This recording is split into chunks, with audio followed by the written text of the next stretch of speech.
अस्सलाम वालेकुम व्यूवर्स। अभी हम बात करेंगे पीसीबी के एक पार्टनरशिप हो गई है, यानी कि पहले 10 साल का जो मुआहदा था पीसीबी ने ओनरशिप जो हमारे मतलब के ओनर्स से टीम्स के 6 टीमों के उनके साथ मुआहदे ख़त्म हुए हैं। अब न्यू मुआहदे होने हैं दोबारा।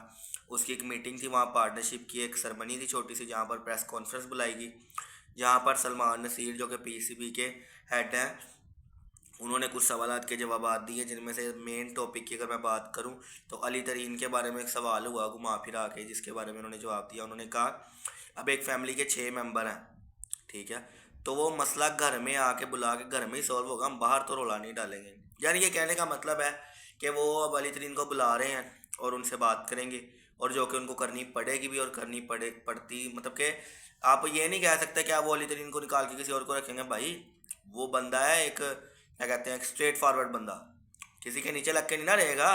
कैसे? भाई उसने इन्वेस्टमेंट किया 7-8 अरब रुपए की टीम पे, उसको हुआ है लॉस। अब वो क्या टीम छोड़ देगा इनकी वजह से?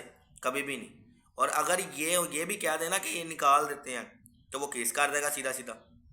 उसके पास तो कई तरीके ना, पैसे वाले बंदे के आगे झुकना पड़ता है। और वजह ये है वो डाडा है, वो अपनी बात पे बड़ा स्ट्रेट फॉरवर्ड है, उसकी बातें हैं ही सच। हम कह रहे हैं इधर बैठ के, हम क्या, जितने भी मीडिया के बंदे हैं सब ये बात करते हैं, सनाउल्ला से लेकर बीबीएन न्यूज़ वाले हों, जितने भी हों, कोई एक आधा मुखालफ हो तो अलहदा बात है, लेकिन बात उसकी बिल्कुल सच है।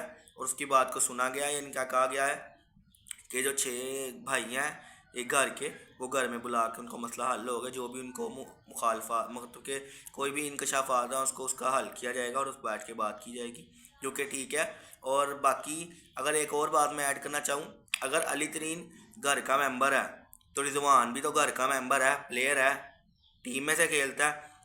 टेस्ट टीम का वो मेन विकेट कीपर है, वनडे टीम का वो मेन विकेट कीपर है। बेशक उसे कप्तानी से उतार दी, वो एक अलहदा बात है, लेकिन T20 की जो मतलब कि बेसिकली वो पूछना ये चाह रहा था रिजवान कि आपने मेरा सेंट्रल कॉन्ट्रैक्ट में मेरी ए कैटेगरी से हटाया क्यों, बस मुझे इसका जवाब दे दो। कोई उसने शराइत नहीं रखी, कोई कुछ नहीं रखा, सब ड्रामा है। ओरिजिनल बात यही है, ठीक है, कि उसने कहा जी मेरे सेंट्रल कॉन्ट्रैक्ट में ए से बी में क्यों डाला है, ठीक है, और मुझसे कप्तानी क्यों ली गई। ये 2 रीज़न उसने बस पूछी है। सेंट्रल कॉन्ट्रैक्ट तो उसने साइन कर ही देना, ये ओडीआई सीरीज से पहले, ये तो हमें पता है।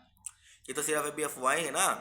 ओरिजिनल बात तो यही दो है ना, कि उसने पूछा कि मुझे निकाला क्यों है, दूसरा उसने पूछा कि जी मेरी कप्तानी क्यों ली गई है। बाकी सब बातें झूठ है। देखने वाली बात ये है, क्या ये उनकी बात पर सुने अमल करेंगे, पीसीबी सुनेंगे कि नहीं सुनेंगे। और एक और चीज़ मैं बताता चलूँ, लोग कह रहे हैं जी उसने रिटायरमेंट दे देनी है, ठीक है, उसने बाहर के मुल्क से लीगें खेलना शुरू कर देनी है, ठीक है, लेकिन बाहर के मुल्क जाके कोई टीम उसे रख लेगी, यूएई या यूएसए। कोई ऐसी बात नहीं है, कोई मामला नहीं है। सीधी बात और सच बात ये है कि वो कहीं नहीं जा रहा, वो खेलेगा पाकिस्तान की तरफ से। उसकी पहली प्रायोरिटी पाकिस्तान टीम ही है और वो इधर से ही खेलेगा। बस फ़र्क ये है कि हमारे यहाँ जो मीडिया के लोग हैं, वो जो है ना बात का बतंगड़ बना देते हैं। ट्विटर, इंस्टाग्राम, ठीक है, फेसबुक, यहाँ पर छोटी छोटी बात होती है और उसका बतंगड़ बन जाता है। और मीडिया वाले इस बात को इतनी जल्दी कैचअप करते हैं कि बंदा सोच ही नहीं सकता। ये सारी बात है। तो देखते हैं जी क्या होता है। बाकी कल प्रेस कॉन्फ्रेंस हुई है, उसमें बातें वगैरह हुई हैं, ठीक है, उनमें से सवालात के जवाब दिए गए हैं, ठीक है। उनमें से ये जो मेन टॉपिक था उन्हें को बता दिया कि अली तरीन का वाक़या था, उसमें उन्होंने कहा उनको बुला के हम बात करेंगे और मसला हल कर लेंगे। रिजवान का मामला भी नहीं हुआ हल, बाकी सब ने सेंट्रल कॉन्ट्रैक्ट के ऊपर साइन कर दिया, रिजवान रह गया, वो भी कर देंगे। बस उनको जवाब मिल जाए इस चीज़ का, क्लैरिटी मिल जाए कि ये क्यों किया गया, कि उसकी कप्तानी ले लेगी और उसका सेंट्रल कॉन्ट्रैक्ट में ए से बी की तरफ क्यों किया गया। उसकी एवरेज भी सबसे ज़्यादा है टेस्ट के अंदर, 48 की एवरेज चल रही है WTC साइकिल के अंदर। ओडीआई में 40+ की एवरेज है उसकी, ठीक है। T20 में 47-48 की एवरेज है उसकी। T20 में सबसे ज़्यादा छक्के हैं रिजवान के, 95, किसी के भी नहीं है पाकिस्तान की क्रिकेट हिस्ट्री में। टी ट्वेंटी का आया हुए कितने साल हो गए, 18 साल हो गए हैं, और पाकिस्तान की तरफ से अभी तक हाईएस्ट छक्के हैं रिजवान के, 95। उनमें कितने इतने बड़े प्लेयर आए हैं, लेकिन किसी के 100 छक्के नहीं हुए। 95 के पास भी नहीं है कोई यार, 100 को छोड़े। शाहिद अफरीदी, मोहम्मद हफीज़, शुएब मलिक, ठीक है, उमर अकमल, कामरान अकमल, इमरान नज़ीर, जितने भी बड़े बड़े प्लेयरों की आप बात कर लें, कोई बाबर आजम कोई भी नहीं है। दूसरे पर कौन है, फ़खर जमान, वो भी तकरीबन 90 के करीब करीब ही है, ठीक है, 85+ है, उसको भी टीम से निकाला हुआ। अब बात सारी ये है, 2 बड़े मैच विनर हैं आपकी टीम के, दोनों टीम से बाहर है, तो हम क्या समझें? ये कौन से वर्ल्ड कप की तैयारी है? क्या चलेगा? पाकिस्तान टीम का क्या हाल होगा? 2 प्लेयर ऐसे जो सबसे ज़्यादा छक्के हैं जिनके इंटरनेशनल क्रिकेट में, ठीक है, मैच विनर है आपकी टीम के, एक विकेट कीपर है, एक ओपनिंग बैट्समैन है, एक ने, दोनों ने बड़ी कुर्बानियां दी हैं। फ़खर ने ज़्यादा कुर्बानियां इसलिए दी हैं, फ़खर अपने नंबर से हटकर खेलता रहा। रिजवान भी खेला हुआ, लेकिन रिजवान कम खेला क्योंकि उसने एक बार कह दिया था जी इंटरव्यू में आके कि मैं कंफर्टेबल फील नहीं करता, मुझे मेरी ओपनिंग ही चाहिए, जो कि ठीक है जी, उसने कह दिया, बात खत्म होगी। दोनों सबसे ज़्यादा छक्के मारने वाले प्लेयर हैं, दोनों को बाहर निकाला हुआ। रीज़न क्या है जी? स्ट्राइक रेट कम है जी, चल नहीं रहे। ओ भाई, 1-2 मैच में विराट कोहली की मिसाल देता हूँ आपको, पूरे 2024 के T20 वर्ल्ड कप में वो बंदा चला नहीं है, क्योंकि उन्होंने इसको निकाला नहीं, तो उसने फाइनल के अंदर उसको 78 स्कोर की बाड़ी लगा के फाइनल जितवा दिया। ये होता है एक बड़ा प्लेयर, ठीक है।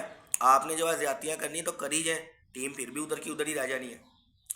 बाब रिजवान और फ़खर जब तक नई टीम में आते तो यहीं आ रहना है, और आप प्लेयर्स को उनके नंबर पे खिलाएं। आपको मतलब कि अब्दुल समद को, इरफान खान नियाजी को प्लेइंग 11 में लाना पड़ेगा। शदाब खान की जगह बचाना बंद कर दें, और प्लेयरों की जगह बचाना बंद कर दें। कब तक आप जो है ये ज्यादतियाँ करेंगे? ठीक है, अभी आप उस रिजवान के साथ ज्यादती कर रहे हैं, उसके तो रहा ही 3-4 साल के लिए, पीक की क्रिकेट उसकी अब है, 3-4 साल बाद उसने वैसे रिटायर हो जाना है, ठीक है। फ़खर के भी 3-4 साल ही हैं, उसने भी रिटायर हो जाना। तो अभी नहीं खिलाएंगे तो कब खिलाएंगे? जब वो बूढ़े बाबे हो जाएंगे, जब वो छोड़ देंगे, जैसे फ़हीम अशरफ के साथ करते रहे हैं। पिछले साल वो हांगकॉन्ग सिक्सर खेल के आया था कप्तान के तौर पर, फाइनल हारे हैं श्रीलंका से पाकिस्तान, 1 साल बाद वो टीम में आ जाता। यानी कि कोई सिस्टम ही नहीं है पाकिस्तान का, और हम उम्मीद करते हैं कि सिस्टम बेहतर होगा, पीसीबी कोई इनिशिएटिव लेगा और पाकिस्तान क्रिकेट टीम तरक्की करे। हमारी दुआ है कि पाकिस्तान क्रिकेट टीम बेहतरी की तरफ जाए, जो कि लग नहीं रहा। बाकी आपकी क्या राय है, कमेंट्स बॉक्स में ज़रूर बताइएगा।